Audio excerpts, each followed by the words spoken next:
Salam BUMDes sukses. Ketemu kembali dengan aplikasi Aku BUMDes. Kali ini kita akan coba menjelaskan tentang jual beli ya, perdagangan, tapi ini harga penjualannya itu fluktuatif malahan ya. Jadi ada konsumen misalnya beli beras, ada yang dengan harga belinya 10.000, jualnya misalnya ada yang 11.000, ada yang 12.000, ada yang 13.000 gitu ya. Nah, itu bagaimana cara inputnya? Ini ada pertanyaan dari rekan BUMDes juga. Ini kita masuknya tentunya ke unit dagang. Di unit perdagangan. Nah, itu sebenarnya model transaksi seperti itu kita ada dua sistem, yaitu misalnya dengan di aplikasi langsung kita dengan harga eceran tertinggi, kemudian nanti dia belinya berapa itu dapat diskonannya gitu ya. Atau dengan bikinkan akun-akun sendiri. Misalnya kita bikin akun stok. Kalau semua barang tentunya repot ya. Jadinya kita harus membuatkan akun stok misalnya untuk stok beras. Untuk akun misalnya pakan ayam misalnya atau apa gitu ya. Nah, itu ada berapa banyak barang di situ yang harganya berubah-ubah. Tentunya kita akan repot. Nah, ini contohnya nih ya. Kita di sini bikin akun.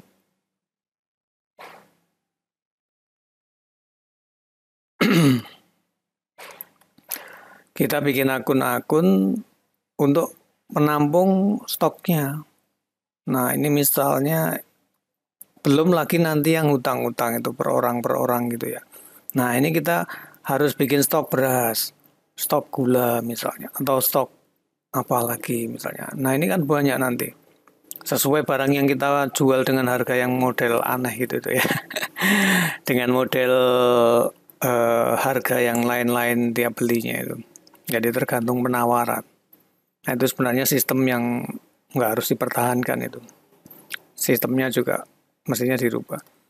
Nah, ini kita bikin stok. Kita hanya bikin stok ini hanya mana besaran uangnya aja. Misalnya kita stok beras 50 kilo. Sekilonya 10.000 berarti ada 500.000 gitu ya. Ya, misalnya seperti itu. Tapi kita nggak ngerti jumlah stoknya berapa. Karena yang terhitung itu yang dalam akun itu hanya nilainya. Misalnya 500.000, 1 juta. Berapa kilonya kita nggak tahu. Nah, belum lagi nanti jika kita pisahkan per stok kayak gini nih. Nah, misalnya kita praktekkan ya. Ini kita bikin akunnya dulu di akun global. Kemudian kita masukkan di akun unit usaha. Nah, belum lagi jika nanti piutang warganya itu banyak yang berutang. Nah, itu kita bikin juga ini manual kayak gini nih. Bikin akun-akun manual, akun si piutangnya si A, piutangnya si B, piutangnya si C gitu. Nah, yang dimasukkan ke dalam piutang ini nanti adalah nilainya itu nilai jumlah antara laba dan modalnya yang masuk ke piutang. Nah, barang yang keluar itu nanti, misalnya beli beras 10 kilo, nah HPP-nya yang 10 kilo itu harus dipotongkan ke barang dagangannya ini. Nah, apa enggak? Ribet ya? Nah, ini cara yang ribet nih, cara yang ribet dulu. Nanti cara yang satunya lagi, cara yang dengan stok barang. Ini dengan cara yang stoknya manual, kalau yang nanti kita bikin juga stok yang otomatis. Nah, misalnya kita bikin yang stok ini aja. Misalnya kita masukkan ke akun unit usahanya yang kita bikin di akun global tadi. Akun-akunnya ini cara bikinnya kayak gini nih. Akun global. Klik tambah. Tadi kita bikin stoknya itu di kelompok stok. Kita bikin stok lagi misalnya. Nah, ini. Di kelompok stok kita sekarang bikinnya kelas 1154. 1154. Misalnya ini stok apa? Apa misalnya gitu ya, tipe akunnya detail, kemudian dapat kita simpan. Nah, begini caranya bikinnya. Kemudian kita masukkan ke akun unit usaha. Kita masukkan satu aja ya, buat contoh satu nama piutang, satu nama stoknya. Nah, sekarang kita masukkan ke akun unit usaha. Tadi adalah ini piutang nih misalnya. Kemudian tadi satu lagi stok beras. Nah, kita masukkan satu aja. Kemudian kita simpan. Nah, ini di akunnya kita sudah punya sekarang ya. Piutang warung 1 dan stok beras. Nah, tentunya kita harus punya uang dulu untuk belanja. Sekarang kita coba belanjakan. Ini kalau cuma stoknya 1-2 dan yang utang-utang itu pelanggan kita yang sering berhutang itu cuma 1-2 itu mudah. Tapi ketika barangnya banyak dan yang utang banyak akan repot. Ya. Nah, ini klik tambah, kita bikin dulu, kita punya uang dulu misalnya untuk belanja. Nah, masukkan 3 unit peragangan sebagai apa? Modal ya. Sebagai modal, ini kita punya modal dulu. Nah, modal awal, jumlahnya berapa misalnya 10 juta. Kita tambahkan, simpan. Nah, ini modal ini kita gunakan untuk belanja-belanja. Nah, sekarang kita nggak pakai daftar stok atau pembelian ini. Ya, kita belanja barangnya itu ke kas keluar. Kas keluar. Nah, ini klik tambah. Tanggal berapa misalnya tanggal 1. Kita belanjakan, kita ambilkan dari mana? Dari kas ya. Dari kas perdagangan kita tambahkan. Entah untuk beli apa? Ya, kita untuk beli stok beras ini.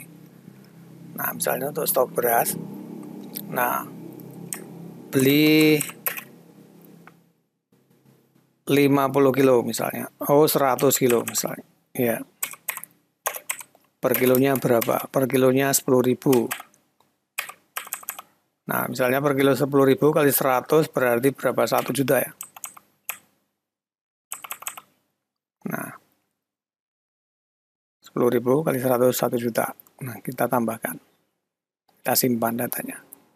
Nah, ini kalau kita cek di neraca, kita hanya nggak tahu stok barangnya itu ada berapa. Hanya ada besaran nilai uangnya. Ya, sama aja sebenarnya. Kalau di itu juga nih. Nah, kita punya stok beras nilainya 1 juta. Berapa kilonya nggak tahu. Tapi kalau melalui daftar stok ini nanti kita tahu. Nah, seperti itu. Ini yang kita nggak tahu dulu ya. Oke, sekarang kita sudah punya itu beras stoknya.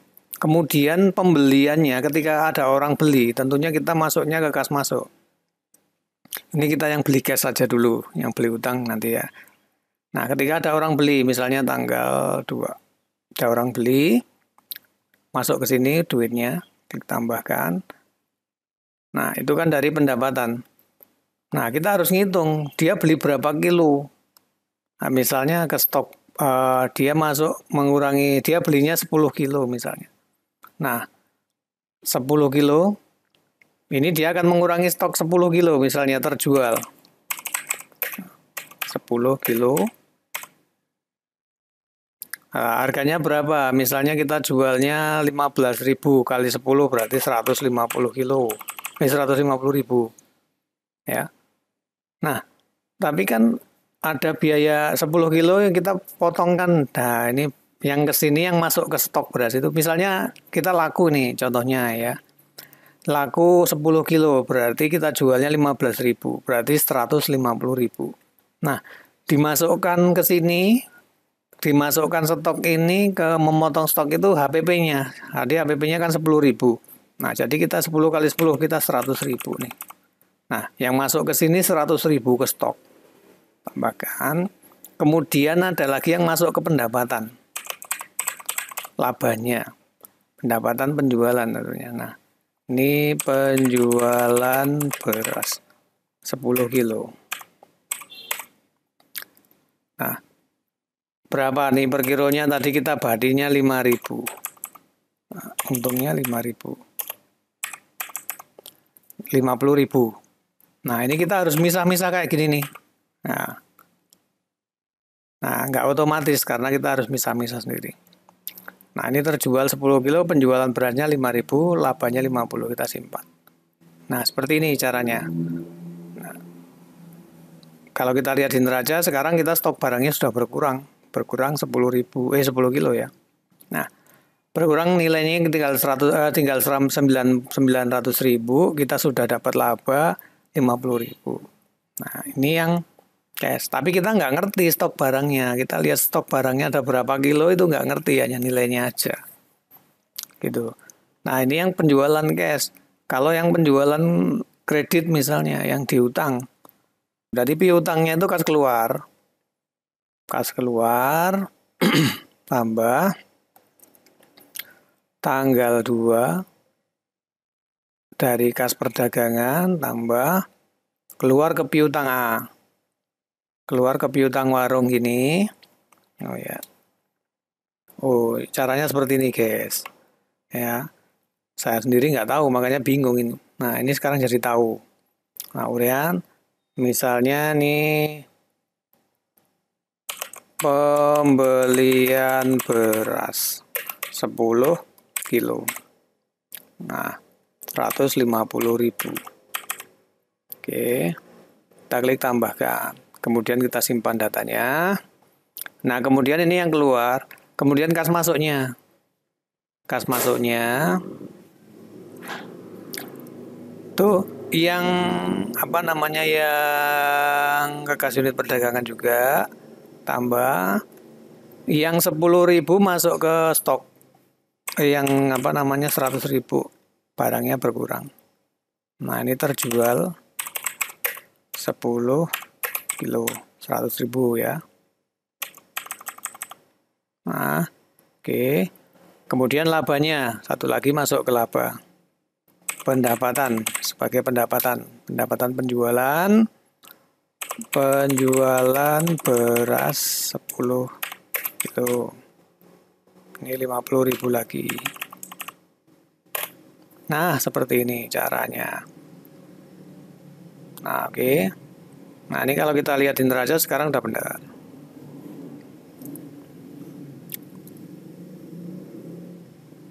Nah, kita punya piutang warung 150.000, barangnya kita yang tadinya 900 sudah berkurang lagi menjadi 900. Yang tadinya 900 sudah berkurang, kemudian kita punya laba 100.000. Nih, totalnya 110 ya, seperti itu ya. Jadi kalau yang ada yang utang pertama ke kas keluar dulu. Kas keluar masuk ke piutang, kemudian kas masuknya memotong stok dan sebagai pendapatan. Ya, seperti itu. Ini yang dengan menu yang manual. Harus buat akun-akun sebanyak-banyaknya nanti kita. Kas untuk beras berapa lagi, kita nggak tahu stok berasnya, cuma ada gelundungan nilainya aja nih. Tapi kalau ada berapa kilonya nggak tahu kita ya.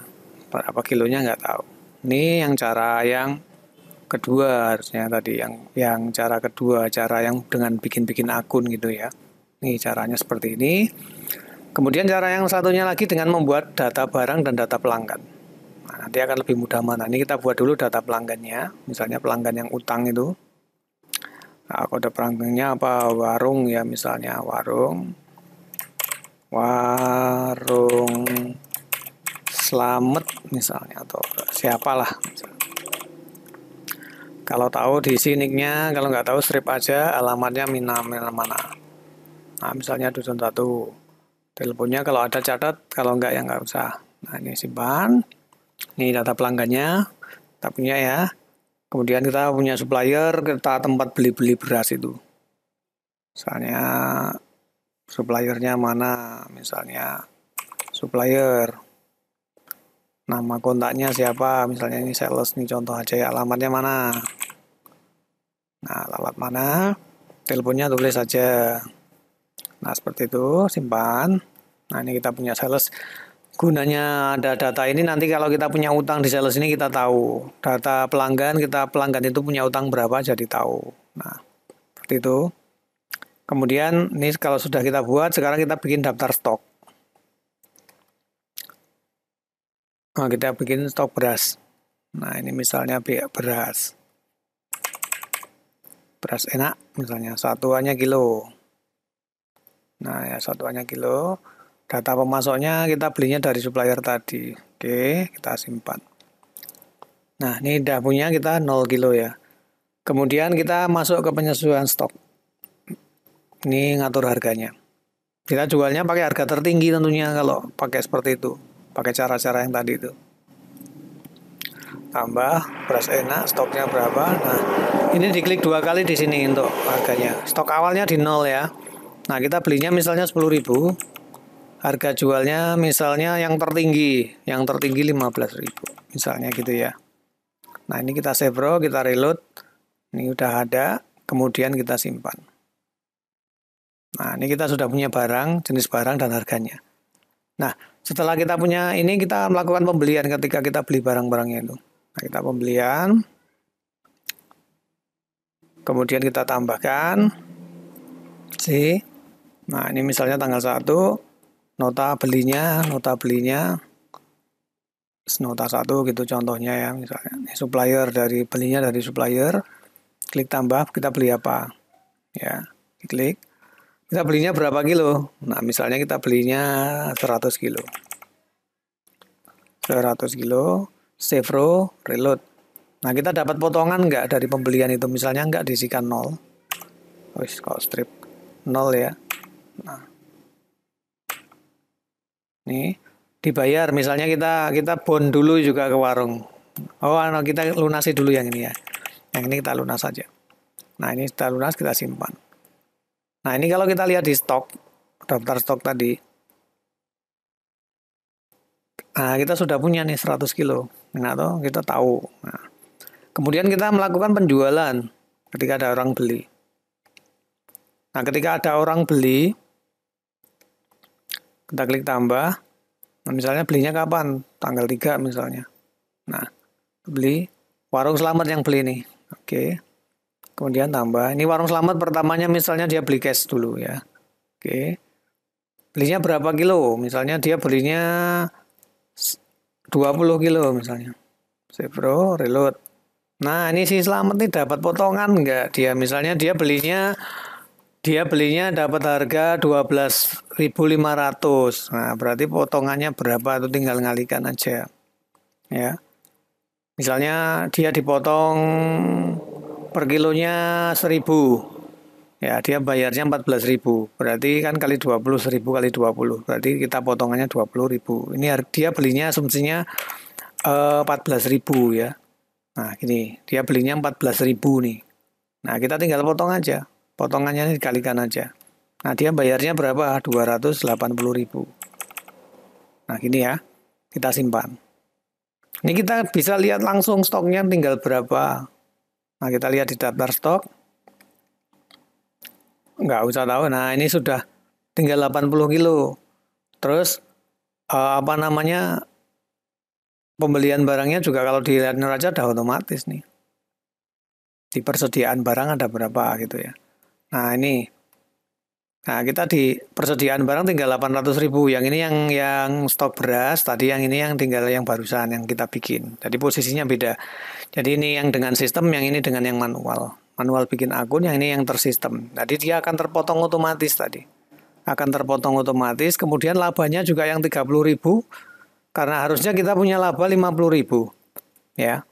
Tapi karena kita diskonkan tadi yang 20.000, jadi kita cuma punya laba 30.000. Tadi kan kita sudah punya 50.000 ya labanya di sini. Oke. Jadi ini akan otomatis, dia akan masuk ke laba, dia akan motong ini otomatis kalau dengan harga tertinggi dan kita potong gitu, ini akan otomatis. Nah, kalau yang piutang, nah misalnya kalau pembelian utang ini caranya sama, akan lebih mudah lagi. Nggak usah masukin ke dua tempat gitu tadi. Nah, ini misalnya Warung Selamat ini kita beli tanggal 5 misalnya. Tambah beras enak. Ini Warung Selamat nih beli 20 kilo lagi misalnya. Atau 30 kilo sekarang. Atau 10 kilo. 10 kilo aja ya. Nah, save row, reload. Nah, dia dapatnya sekarang 13.000 misalnya. Berarti potongannya 2.000.